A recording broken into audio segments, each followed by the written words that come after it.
Good morning, class 7. Beta, today we will study SST. Okay? Study in SST. You have 3 parts. Last year we have seen and know about it. है ना? आपको last year मैंने बताया था कि SST के 3 parts हैं, history, geography and civics. आप सबके पास बुक्स आ गई होंगी. अगर नहीं है तो मैं इसकी इमेज आपको प्रोवाइड करा दूंगी आपके व्हाट्सएप ग्रुप में. Okay, so don't worry about that and listen all the explanations carefully बेटा, है ना. अदरवाइज़ आपको समझ में नहीं आएगा बिल्कुल भी और फिर आप परेशान होंगे. ठीक है, इसलिए जो भी आपको एक्सप्लेनेशन दी जाती है वीडियोज़ के through, must watch it. Okay, now today we are going to study the first chapter of history, India in medieval period. Beta, last year we have studied about the ancient India. Okay, ancient period. Okay, and this year in class 7 we will study about medieval period, medieval India. Okay, हमारे देश में जो medieval period था उसमें क्या क्या changes आए थे या फिर क्या नया था और क्या बदलाव आए थे, सब कुछ हमें पढ़ना है हिस्ट्री में. Okay, so let's start. Etymology of India. Etymology का मतलब क्या होता है? ऑरिजिन. या ऑरिजिन का मतलब क्या होता है? कोई चीज़ शुरू कहाँ से हुई है. ठीक है, तो आज हम ये पढ़ेंगे इसमें कि हमारे देश का नाम जो है इंडिया, हमारे देश का नाम क्या है? इंडिया, भारत, है ना. कई नामों से हम जानते हैं इसे. इंडिया, हिंदुस्तान, भारत, आर्यावर्त, भारतवर्ष, है ना. कई सारे नामों से, ये सब नाम हमारे देश के ही हैं. तो ये अलग अलग नाम जो हैं, ये अलग अलग जो इंडिया के, हमारे देश का जो नाम है, उनका ओरिजिन कहाँ से हुआ है, ये इसके बारे में हम पढ़ेंगे. ठीक है, फर्स्ट इज सप्त सिंधु. सप्त सिंधु क्या है? सप्त सिंधु का मतलब है 7 नदियाँ, है ना. तो ऐसा कहा जाता है कि इंडस रिवर जो इंडियन सब कॉन्टिनेंट के नॉर्थ वेस्ट में लोकेटेड है, इंडस रिवर की 7 ट्रिब्यूटरीज थीं और यहाँ जो रहने वाले लोग थे, इन्हें इन 7 रिवर्स को, 7 ट्रिब्यूटरीज को क्या बोलते थे? सप्त सिंधु या फिर लैंड ऑफ 7 रिवर्स. सप्त सिंधु का मतलब क्या होता है? ऐसी जगह जो 7 नदियों के किनारे पर है, 7 रिवर्स के वैली में है. जो पर्शियन एक्सप्लोरर थे, पर्शिया से जो ट्रैवलर्स आए थे यहाँ पर हमारे देश में, उन्होंने एंशियंट इंडिया के इस एरिया को विज़िट किया था और पर्शियन भाषा में एस को एच लिखा जाता है. ठीक है, तो जो सिंधु था, सिंधु से हिंदू बन गया.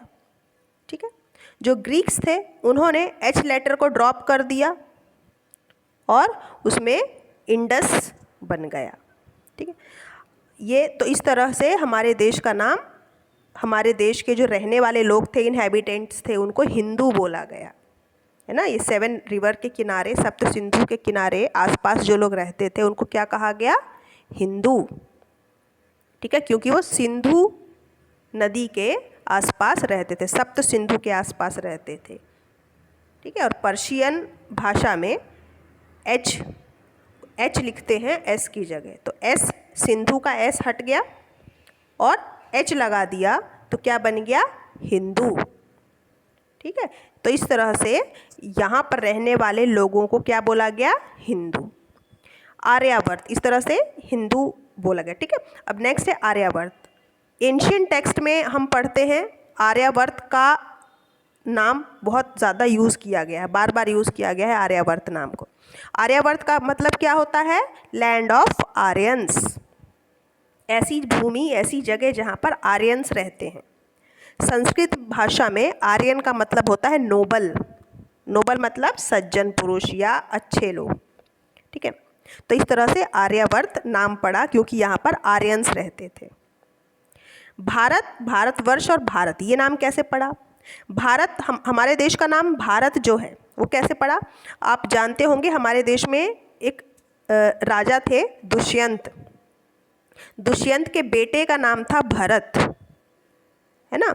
तो राजा दुष्यंत के बेटे भरत के नाम पर ही हमारे देश का नाम भारत या भारतवर्ष रखा गया, ठीक है। फिर हिंदुस्तान या हिंद, हमारे देश का नाम हिंदुस्तान कैसे पड़ा, है ना। तो पर्शियन भाषा में स्थान होता है लैंड का मतलब। लैंड का मतलब क्या होता है, स्थान। हमने अभी पीछे पढ़ा था कि सिंधु से कैसे हिंदू बन गया। तो इसी तरीके से जो हिंदू जिस जगह पे रहते हैं उस जगह का नाम क्या हो गया, हिंदुस्तान। क्योंकि पर्शियन भाषा में लैंड को क्या बोलते हैं, जगह को या भूमि को क्या बोलते हैं, स्थान। तो इस तरह से सिंधु से बना हिंदू और लैंड से बना स्थान, ठीक है। तो इस तरह से हमारे देश का नाम हिंदुस्तान या हिंद पड़ गया। और अब तुर्क और मुग़ल इन्वेशन जब इंडिया में आए 11वीं सेंचुरी में और उसके बाद भी, तो इन रूलर्स ने भी इस जगह को हिंदुस्तान ही कहा, ठीक है बेटा। Then name in Indian constitution. अब हमारे देश का जो कॉन्स्टिट्यूशन है, संविधान है, भारत का जो संविधान है, इंडिया का कॉन्स्टिट्यूशन है, उसके आर्टिकल 1 में, ठीक है, क्या नाम लिखा गया है, India that is Bharat shall be a union of state. Bharat नाम दिया गया है हमारे देश को। जो हमारे देश का कॉन्स्टिट्यूशन है, इंडिया का कॉन्स्टिट्यूशन है, उसमें हमारे देश का नाम क्या है, Bharat. Literal meaning of Bharat, literal meaning मतलब शाब्दिक अर्थ। भारत का शाब्दिक अर्थ क्या है, BHA भा, BHA भा। भा का मतलब क्या है संस्कृत भाषा में, इसका मतलब है नॉलेज या लाइट। लाइट मतलब प्रकाश। भा का मतलब होता है नॉलेज या लाइट। एंड RAT, भारत का BHA, इसका मतलब क्या है, भा, संस्कृत में इसका मतलब होता है नॉलेज या लाइट या प्रकाश, उजाला। और RAT, भारत का रथ, है ना, ये एक वर्ब है, इसका मतलब होता है डूइंग, है ना। तो भारत का मतलब क्या हुआ, the one is search of light. तो भारत जो शब्द है इसका शाब्दिक अर्थ क्या होगा, भारत का मतलब होगा the one is search of light, वो जो उजाले की तलाश में है, उजाले की तरफ बढ़ रहा है। जो समझ में आया बेटा यहाँ तक। नाउ नेक्स्ट, सब कॉन्टिनेंट ऑफ इंडिया। अब हम अपने देश के बारे में पढ़ेंगे, ठीक है, कि हमारा देश जो है, भारत, इंडिया जो है, वो उसका एरिया कहाँ से कहाँ तक फैला हुआ है और उसकी हिस्ट्री के बारे में हम पढ़ेंगे, ठीक है। और सब continent is a large part of continent. सब कॉन्टिनेंट क्या होता है, कॉन्टिनेंट का एक बहुत बड़ा हिस्सा सब कॉन्टिनेंट कहलाता है। ये एक बहुत बड़ा लैंड मास, लैंड मास मतलब ज़मीन का टुकड़ा, ज़मीन का टुकड़ा, ये एक बहुत बड़ा लैंड मास होता है। जैसे कि इंडिया जो है ये एशियन कॉन्टिनेंट का एक पार्ट है, एशियन कॉन्टिनेंट का एक हिस्सा है। आप जानते हैं इंडिया कौन से कॉन्टिनेंट में आता है, एशियन कॉन्टिनेंट, ठीक है। और ये जियोग्राफिकली और पॉलिटिकली इंडिपेंडेंट है आज के समय पर, ठीक है। It is split from the rest of continent by a mountain range और सम जियोलॉजिकल फैक्टर। ये बाकी दूसरे कॉन्टिनेंट से कटा हुआ है बिकॉज ऑफ यहाँ पर माउंटेन रेंजेस हैं और भी कुछ जियोलॉजिकल फैक्टर्स हैं, कारण है जिनके कारण ये दूसरे कॉन्टिनेंट से अलग है। अलग मतलब कटा हुआ है, अलग हिस्से में बटा हुआ है। इसलिए इस रीजन को हम सब कॉन्टिनेंट कहते हैं, क्योंकि because of its geography, geology and culture are different from the rest of the continent. इसे हम सब कॉन्टिनेंट इसलिए कहते हैं कि ये जो बाकी के कॉन्टिनेंट हैं उनसे यहाँ की ज्योग्राफी, यहाँ की जियोलॉजी और यहाँ का कल्चर सब कुछ बहुत अलग है, इसलिए हम इसे सब कॉन्टिनेंट कहते हैं, कॉन्टिनेंट नहीं कहते। Got it.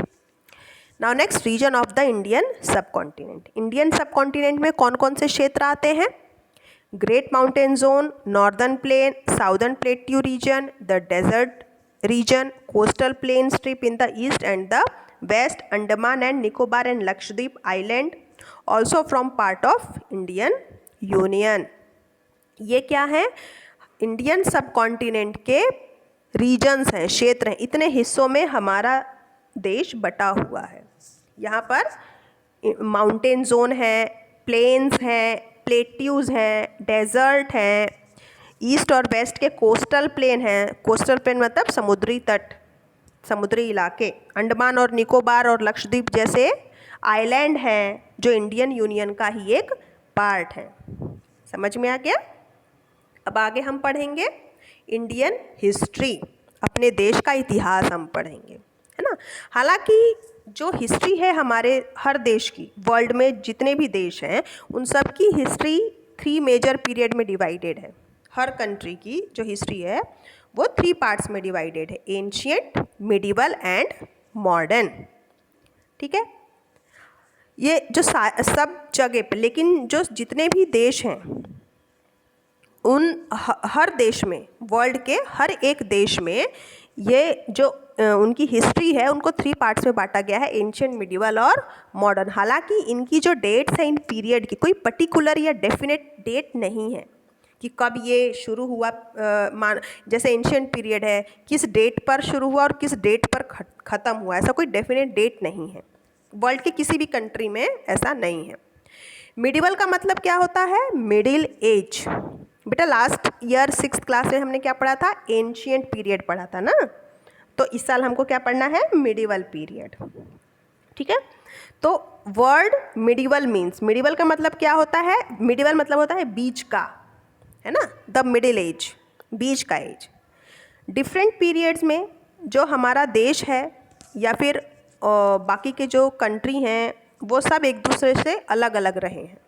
एग्जाम्पल के लिए मिडिवल पीरियड या मिडल पीरियड जो है वो यूरोप में 500 AD से 1500 AD तक रहा, लेकिन हमारे देश में जो मिडिवल पीरियड का काउंट शुरू हुआ है वो हर्षवर्धन जो राजा थे उनकी डेथ के बाद 8th सेंचुरी से लेकर और 18th सेंचुरी तक रहा है। तो ये जो टाइम पीरियड है, मिडिवल पीरियड का जो समय है, टाइम है, वो हर देश में अलग अलग है। अलग अलग टाइम पे ये मिडिवल पीरियड शुरू हुआ है हर देश में। ठीक है, इसमें आपको यूरोप और इंडिया का एग्जाम्पल दिया गया है। Got it? मिडिवल पीरियड हमारे देश में 1000 ईयर तक चला, लगभग 1000 साल तक चला है ना। इसी तरीके से हमारी जो हिस्ट्री है इस पीरियड में वो एंशिएंट और मॉडर्न पीरियड के बीच में आती है। देखिए अभी हमने ऊपर पढ़ा था ना, एंशिएंट, ये देखिए एंशिएंट, मिडिवल एंड मॉडर्न। तो ये जो मिडिवल पीरियड है वो मॉडर्न और एंशिएंट के बीच में आ रही है ना। समझ में आया आपको? तो हमारे देश में जो मिडिवल पीरियड है वो क्या है? एंशिएंट और मॉडर्न के बीच में है ना। तो इस पीरियड की हिस्ट्री जो है वो हिंदू और इस्लामिक कल्चर का फ्यूजन है, मिला जुला रूप है ना। हिंदू और इस्लाम धर्म का, इस्लाम संस्कृति का, मुस्लिम संस्कृति का मिला जुला रूप है। ठीक है, तो हम पढ़ेंगे मिडिवल पीरियड की क्या इम्पोर्टेंस है हमारे लिए या हमारी कंट्री के हिस्ट्री में, हमारे देश के इतिहास में, हमारे इतिहास में मिडिवल पीरियड का क्या इम्पोर्टेंस है। ठीक है, देखिए नीचे कुछ पॉइंट्स दिए हुए हैं। ठीक है, the medieval period has an important place in our history, it can be judged bye nothing the following, noting the following points. Medieval period हमारे देश के इतिहास में एक बहुत इम्पॉर्टेंट प्लेस रखता है और इसको जज करने के लिए कुछ पॉइंट्स दिए गए हैं। ठीक है, sufficient historical material is available for medieval period as compare to the ancient period, that is why there is no vagueness about its chronology. Historical material जो है इतिहास को समझने के लिए, जानने के लिए मिडिवल पीरियड में जो प्रूफ्स हैं, है ना, वो एंशिएंट पीरियड की तुलना में कहीं ज़्यादा हैं और कहीं ज़्यादा सही हैं, ऑथेंटिकेटेड हैं, क्योंकि क्रोनोलॉजी की शुरुआत हो चुकी थी इस समय तक हमारे देश में। लैंग्वेज जैसे कि हिंदी है, उर्दू है, जो आज के समय पर बोली जाती है, वो उसी समय पर डेवलप हुई थी और प्रॉस्पर हुई थी। ठीक है। थर्ड क्या है, हमारे ज़्यादातर जो सोशो रिलीजियस कस्टम हैं, सामाजिक और धार्मिक हमारे जो कस्टम्स हैं, हमारी संस्कृति हैं, हमारी जो रीति रिवाज हैं और जो हमारी मान्यताएं हैं, इन सब का ओरिजिन इसी पीरियड से हुआ है। ठीक है। एक नया कल्चर डेवलप हुआ था इस समय पर, जो हिंदू और मुस्लिम कल्चर का फ्यूजन था, मिला जुला रूप था। किसमें था वो? म्यूज़िक, आर्ट, पेंटिंग, आर्किटेक्चर और लिटरेचर। ये इन सब में जो हिंदू और मुस्लिम दोनों कल्चर का मिला जुला हम रूप देखते हैं मिडिवल पीरियड के दौरान। ठीक है। उस समय जो मॉन्यूमेंट्स बनाए गए थे, जो पॉटरी हमें मिलती है उस समय की, जो कॉइन्स मिलते हैं, जो स्कल्पचर्स और स्टैच्यूज़, पेंटिंग, ये इन सारी जो चीज़ें हैं उस समय मिली हैं उस समय की, उसमें हिंदू और इस्लामिक कल्चर का फ्यूजन देखने को मिलता है। ठीक है बेटा। नाउ नेक्स्ट, तो ये क्या था? Importance of medieval period. ठीक है। तो आई एम श्योर आपको इतना समझ में आ गया होगा। ठीक है। इस चैप्टर में हमने अभी तक क्या क्या पढ़ा है? हमने पढ़ा है etymology of India, origin of India, Bharat के जो अलग अलग नाम हैं, इंडिया, भारत, भारतवर्ष, हिंदुस्तान, ये सब कहाँ से, इनका ओरिजिन कहाँ से हुआ है, कैसे इनका ओरिजिन हुआ। हमने और क्या पढ़ा? Reason of the Indian sub continent, हमारा जो देश है उसको सब कॉन्टिनेंट क्यों कहते हैं और कहाँ पर ये स्थित है वर्ल्ड में, और इंडियन सब कॉन्टिनेंट के कौन कौन से अलग अलग रीजन्स हैं, क्षेत्र हैं, ये पढ़ा हमने। हमने इंडियन हिस्ट्री पढ़ी। ठीक है। हमारे देश में जो मिडिवल पीरियड की शुरुआत है, कब से हुई है, ठीक है, ये पढ़ा हमने।